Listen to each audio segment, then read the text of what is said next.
Randy LeBaron from Albion, New York. He's sharing the gospel message, one cup of coffee at a time.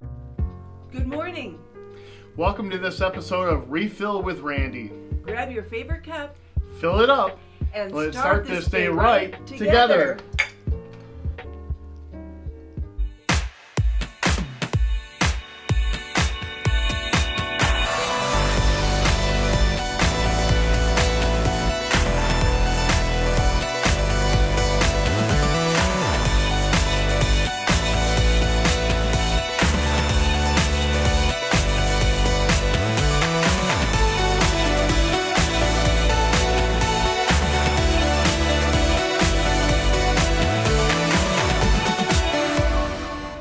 Well, hello again. I am here with my friend Wende Swick, who is the executive director here at the CareNet Center where we're at today. And as much as we love to talk about CareNet and all the great things that God is doing through that, I've actually asked Wendy to come on for both this week and next week for another purpose. Wendy has a much different experience as far as celebrating Christmas around the world. And so I just like to start out, Wendy, why don't you let people know how it is that you got into travel, being in other countries, and just what your life's been like up until this point that you've come to Orleans County. Okay. Yeah, I served about 20 years as a missionary and most of those years as a teacher abroad in different countries, starting out in China, then making my way over the border into Kazakhstan, Hawaii, Armenia, Israel, Lebanon, and then back to the States in 2012. And so I taught in 6 different countries and traveled in over 40. So it's been a wild ride and a good one. Well, I'm very interested in, some of the different customs, some of the things that stuck out to you as you were celebrating Christmas in these other countries.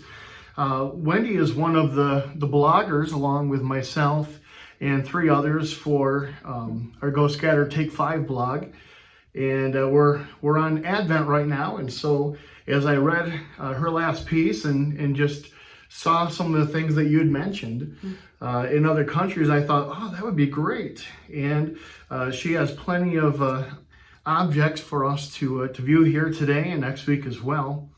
So I just want to turn it over to you, Wendy, and just ask you just to share a little bit about those travels, those times, and what stuck out to you. Okay, well, thanks, Randy.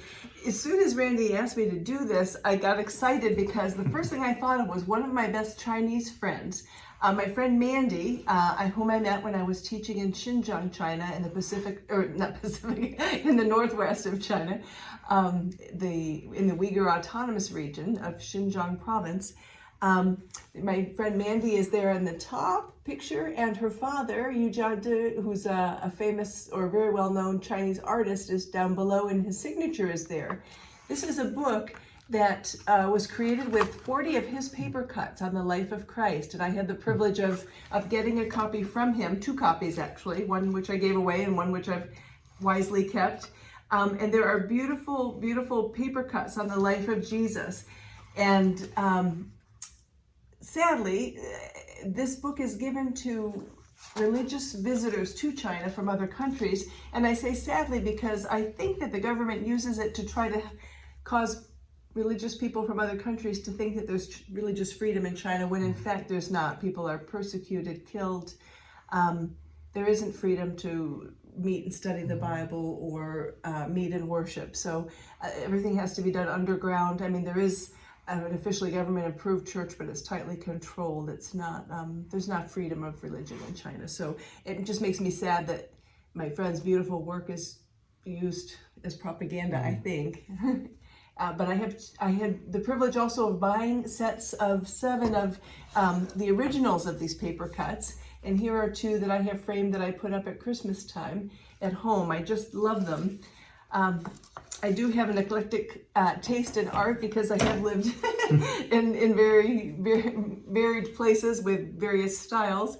and I've been influenced by them, but I have fun with it. Art has always been a strong passion of mine. So, for example, when I traveled in Italy at Christmas time, I got this beautiful glass ball from the island of Murano, where Murano glass comes from.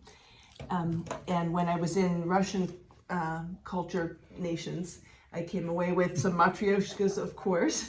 This one actually was a gift for my sister, and it's felted wool. I bought wooden ones and little china. Now, were these like part of like a nesting doll? Yes. Well, this is just one.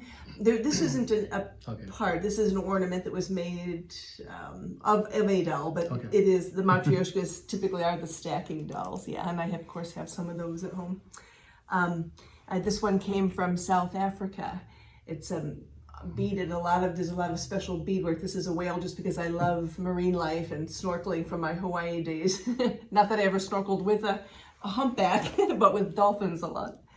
And I loved the tradition of, there's a song that says, the traditional version says, presents on the tree. And I noticed this week, as I hear it on the radio, that they've changed it to presents under the tree, because we don't have that tradition now of putting them on the tree. But the Europeans often would have, whether it was in a cornucopia like this, or little boxes that open and close. You can find them in some of the finer catalogs still, whether it was a ring or money or whatever, something small would be tucked into these ornaments that would be hanging on the tree.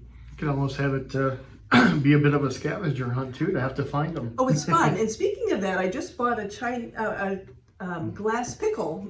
Maybe some of you know about I think it's from Poland originally, but maybe a couple of different countries started it, where they'd hang a pickle ornament on the tree, and you hang it in a very discreet place, and on Christmas morning the children all know that they need to look for the pickle, and the one who finds it gets an extra present from Santa. So Nice. that's something that it's still fun to do with the kids in your family, or the big kids.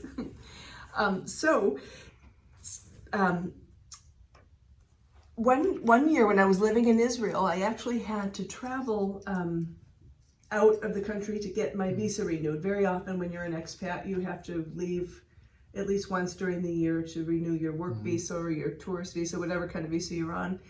And so one year when I was in Israel, I contacted friends in Norway and in Germany and asked if they were free. There were three of us who used to hang together in Hawaii, and so I said to them, do you want to get together in Germany or Norway? And each of them said, I can't, but you come see me. So I did. First I went to Germany for Christmas, and then Norway and Sweden for New Year's with my other friend. And in Germany, my friend Simone, whom I stayed with and visited, bought me a Moravian Star at a Christmas market. And if you've never been to a German Christmas market and you have a chance to go, please do. You won't be sorry. Yeah. There are all these little wooden... Have you ever been to one, Randy? I have not, although I have German family, and I'm sure they're very familiar with it. Oh, they're these little wooden cabins in a row along... The ones I've been to have always been along the waterfront, but one will have like hot pretzels and hot mulled cider, and the next one has Christmas ornaments, and the next one has maybe homemade, I don't know, something else, different products for you to buy at Christmas time. But it's beautiful, it's fun, there's music. I've been to the Christmas Village in Michigan, and I believe it's based off of the German. Okay. I confess, I went to one at the waterfront in Beirut, Lebanon. I was so excited, and it wasn't really the same, but it was still better than nothing. I mean, it was still fun to do. But at any rate, the Moravian Star caught my attention because there is a light that goes in there and lights it up at night. It's really quite lovely. But I'm going to read you something about the Moravian Star. From what I've read, it says the star dates back to the 1820s or 30s when a student at a boarding school in Neisse, Germany, constructed a multicolored star of 110 points as a Christmas decoration, according to the Moravian archives that are in Bethlehem. And in the Moravian religion, the star is symbolic of God, and it's often correlated with the Star of Bethlehem, which of course led the Magi to the place where Jesus lay or had been, or was. So because of this, it's associated with Advent in particular. And while this symbol is still used in the church, many people have adopted the star just, with secular, just as a decoration with no spiritual purpose in mind. So this particular year, when I had to leave Israel at Christmas time, I went to Simone's, and she took me to a sauna that was right there on Immenstadt am Bodensee near her town. It's on Lake Constance, and there's a lovely spa there. And we got went in the sauna, got very hot, and then went and dipped in really frigid Lake Constance, which is right there between Switzerland and Germany.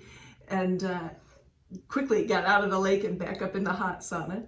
And then later on, I was swimming at that same spa, swimming around. The pool is like circular, and you could go swim inside or outside. And when you come out, I came out and I'm looking over Lake Constance from the edge of this warm swimming pool, and here are white swans swimming, or just floating along under the moonlit sky. And I was just pinching myself, saying, "Is this real? Am I dreaming?" It's like something from a movie or a dream. I mean, and over and over again, I've had those experiences as God's blessed me as I've traveled. Reminds me of this summer when Cheryl and I had our anniversary. Wendy and her husband John let us use their kayaks, and we were out on the lake, and there's a beautiful family of swans, and I got to get nice and close to them with Cheryl videotaping. But when we checked it afterward, it was a videotape of Cheryl because the camera was facing the wrong way. Shucks. Oh, dear. That's funny. That's funny. Well, traditionally, I would collect a tree ornament. That was like the thing that I would buy because Christmas is so special to me. My parents always made it very special, so I've done that for the children in my life all these years, mostly as a teacher and now again as a grandma.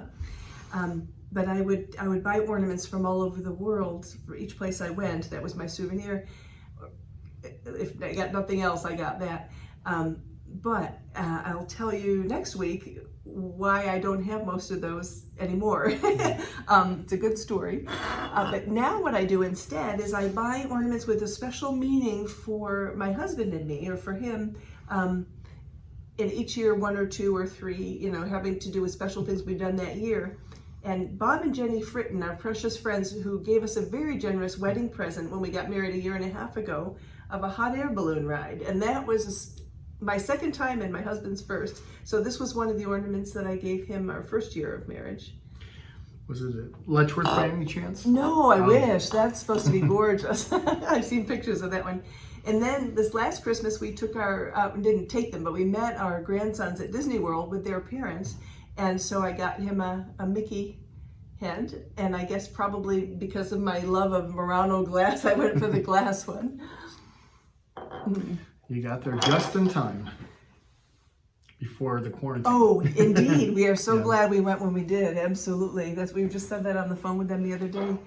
Another tradition that, well, let me back up and say I taught kids from all over the world, and each one had all of these different traditions. So I'm not even sure where the Christmas stocking comes from. I've read several different accounts, but my mother would, when we were kids, would fill our stockings with some special presents, and then she'd sneak in the toothbrush and the socks and the things you needed, and always an orange and then some candy and things. But it would be chock full, absolutely packed tight. And she'd put it on our bed, or Santa would, in the middle of the night. And whenever we woke up, we were 6 kids, and whenever we woke up, from 12 o'clock midnight on, whenever, we could open up our stockings, but we couldn't go downstairs until my father snuck down and put the light on for us. So this was kind of a fun early tradition, and I have had probably 100 different stockings over the years that I've bought and used and decorated with and filled and given and bought more and filled them and given them, because I just have a special heart connection to stockings. We even have some personalized ones from LL Bean or Land's End, one of those guys. And to be honest, when they get hung up, they always have a teddy bear sticking out the top, because I just think they should have. So that's a fun aside for me. Well, Wendy, I know that you have a lot of personal stories from the places that you went to, and we're going to talk more about that next week. We're going to talk more. I'm personally can't wait to hear more about Christmas in Israel, since, of course, that's where the first Christmas was, and in your experience with that. But I thank you for sharing and showing this with us, and I look so forward to our next segment together. Me too. Thank you.